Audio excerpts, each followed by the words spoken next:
So this is what I keep my feed. My feed comes in, and we try to put it in barrels so I can seal it up and keep it somewhat clean. For most part, everybody gets a commercial laying type pellet. I do change the layer pellet through the season.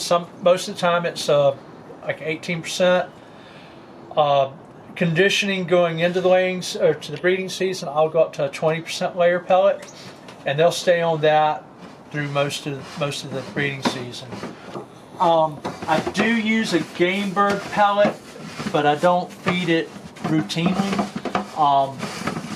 If I have birds that get stressed or I have some aggression going on, I'll give them the game bird pellet. I don't know why I do that. That was just the way I was told to do it. And we were talking about the dove feed. This is pretty much what the doves get. There is Zupreme mixed in. I just haven't mixed this barrel yet because what I do is I get it all in there. Zupreme parrot food? No, fruit. I do the little small bird fruit. Oh, that fruit. Yeah. Yeah. Right. Soft bill diet. Right, soft bill diet. Yep. But what I have to do, and I haven't, because I was tied up at the meeting there, I just mixed this up Thursday. I take it outside and I roll it to mix it. It gets rolled through the yard. And that's how, but it's got, you can see some of the Zupreme coming up now. See it in there. But that's what my doves get. The pigeons are triangulated. This is the mix that they get. So see, it has the maple peas and stuff. The doves can't eat that.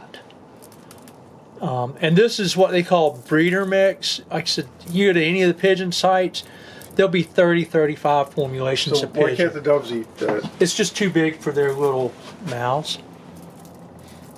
They just swallow it and have it ground up in the... They just won't eat it. They don't touch it. I mean, and you go out there and look at like those Senegals. I mean, that's... They just pick everything but that. Right. And I know most of the pigeon mixes are for what they call performance breeds, breeds that are law flying and stuff. Since I'm not flying the birds, I sometimes wonder if that might have too much carbohydrate, too much fat, I don't know. But this small pigeon candy, this is...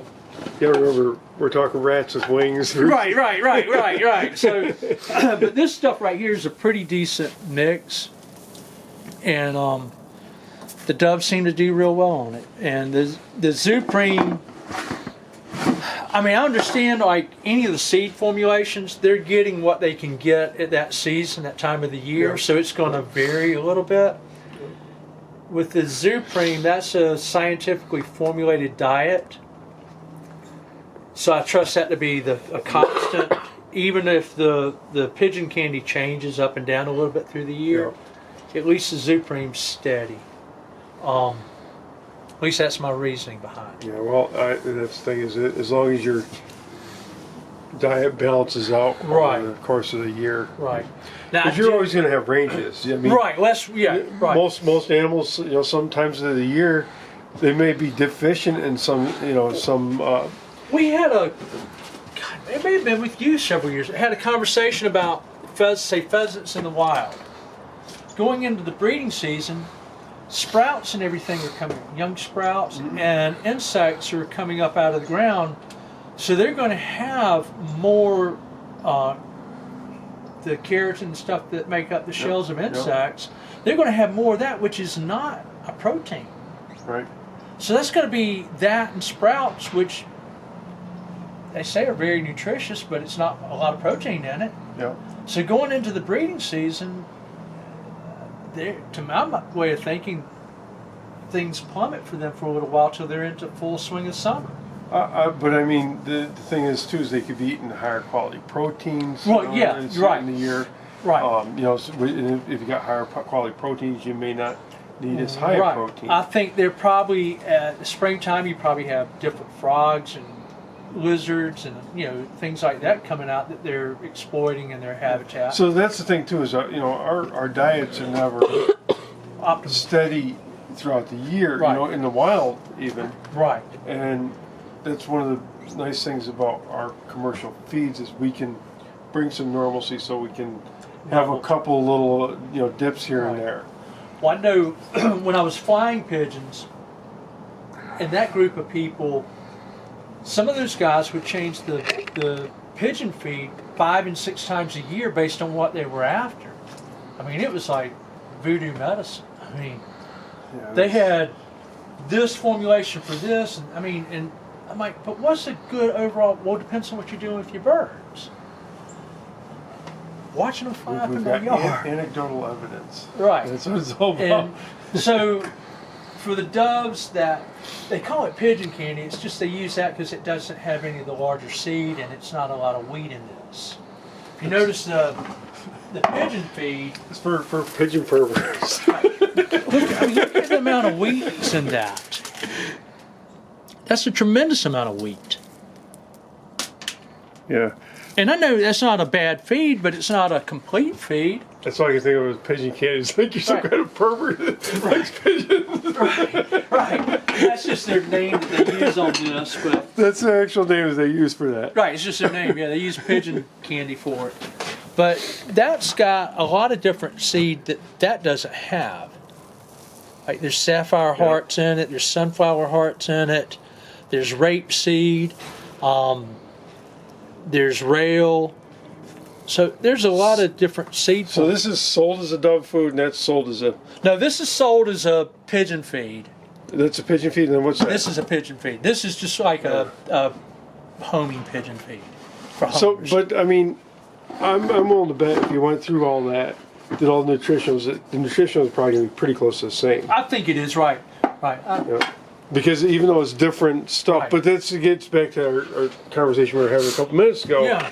Is you got different things that are available different times of the year, but just because it's different stuff available, you're still balancing the diet because some of these grains and stuff have the same type of nutrients and the same level of nutrients. Well, I guess that's what I was going at about the pigeon feed here with the maple peas. I don't know. Remember how we talked about the glass with the marbles, and if you want to add something in, you got to take some marbles out. Yep. The maple peas, since the smaller birds won't eat that, what are they missing in the diet that they need that's formulated into this feed? I don't know. So I know that the small birds don't eat this, so that's the reason I went to this.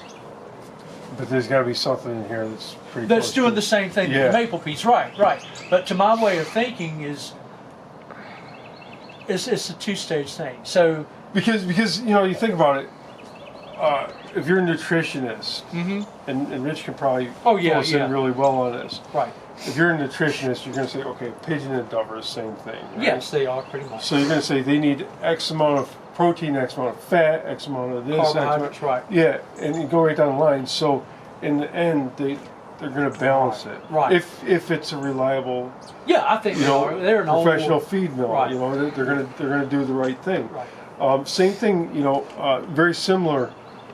We are using Nutrina feeds in North Carolina, and we're using Nutrina feeds in New York. Yeah. It's obviously not the same feed. No, it's different mills, yeah. But it's probably some different amounts of ingredients, maybe different types of corn, strains or wheat strains. Which wheat strains wheat strains is always a big thing, because depending on where you're getting it from, your nutrients can be different. Right, the ground source. But the fact of the matter is, they're calculating this based on the nutritionals for what they're putting into this feed. So it's going to match, whether it's New York, whether it's different ingredients or not, it's all going to be the same. Not exactly the same thing, but, just like substituting plant protein for the animal protein. Right. Obviously animal protein is a little bit higher quality, so it may not be a really great example of it, but it is an example of it, because you're substituting protein. It may not be the same components in it, but it's the same end result. Right. Well, I guess we're saying the same thing, because like the maple pea, those big peas, if that's, say, iron and this and that's in that they're counting on to be in the feed, and my birds aren't eating that, then they're not getting that. So this is more palatable source for them of the same thing. Yeah, it's got something in there replaces those. And that was why I was talking about how much wheat was in this. So that tells me those bigger food elements are carrying as much importance as the other stuff in it. Mm-hmm. Well, if they're missing it, then they're missing half the diet, right? Yeah. So that's the only reason. The size of the portions, maybe. That's a better way of putting it. I actually bought that book that Rich uses. I think he was using it for a textbook in school. Right. I don't know if did you get that? Yeah, he sent it to me. I just haven't gone and bought it yet. Yeah, it's a good book. Yeah, it's a lot of stuff to. I mean, when I initially opened it, of course, I just go to the poultry pages and looking that up. Of course. But then I've actually found myself going to the other sections because it's relevant. There's actually a lot more relevant information that you can pull from. Right. I mean, I was looking at dogs and cats the other day for something I was looking for birds, but I'm finding my answers similar. What I would expect for answers in dogs and cats. I'm going to shift a little bit with you just because I value your input. Using like cord with chicks is a prophylactic treatment on a daily basis. What's your take on that? Using what? Like cord in chicks as a prophylactic treatment daily?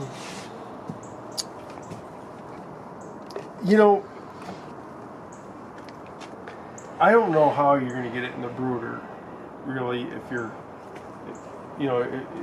for coccidiosis. Right. Doesn't make a whole lot of sense to me. If you got them outside, quite honestly, for a lot of this stuff, it does make a lot of sense. But I also know that depending on where you are in the country, you may have more or less. There was the only reason I ask, I had somebody come up to me today, and that was the question.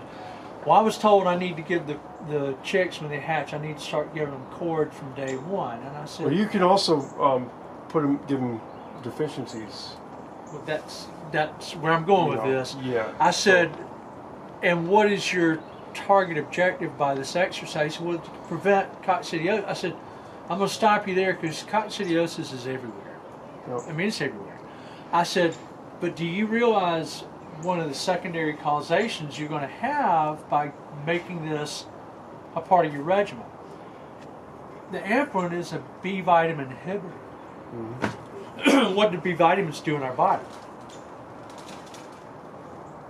It's a building block for muscle and tissue growth, right? Mm-hmm.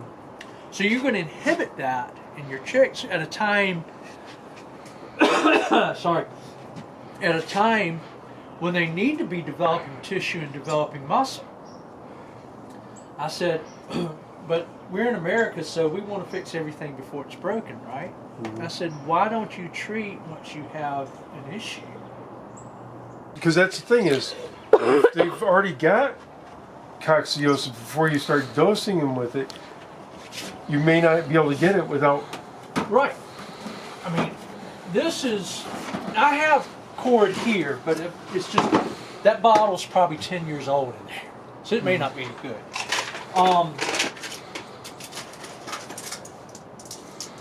Read in here. That's what we use. If I have an outbreak, that's a coccidia not a coccidiostat. Yep. A coccidiostat lowers the levels. Right, this kills everything. That kills it. Yeah. And if you treat a bird with this, it will never have an issue with it in its life. But you treat so small, such a small amount. But the cord just dampens it, and what happens is that bloom continues to grow. It's just held at a certain level, and as soon as that bird's stressed, it's carrying that, and you're going to have another bloom again. Now this, unfortunately, has oyster shell on the top, but the bottom. So what do you use the oyster shell for? It was just here from. The bottom is the red pigeon grit. Smell it? Oh yeah, makes me want to eat some. Yeah, it's like licorice. I hate licorice. But anyway, this is the doves and the pigeons have free access to this, and you know, they eat it when they want. I can't tell you how often that is, but they eat it when they want it, and it's supposed to have vitamins and stuff. So I wonder, in it. do they sell pigeon pellets for pigeons? So that would be like more digestible, wouldn't it? Yeah, the only problem I had personally, because I used to feed pigeon pellets, They shit all over the place. they drink a lot more water and they defecate everywhere, and it is you think goose waste is messy and oily?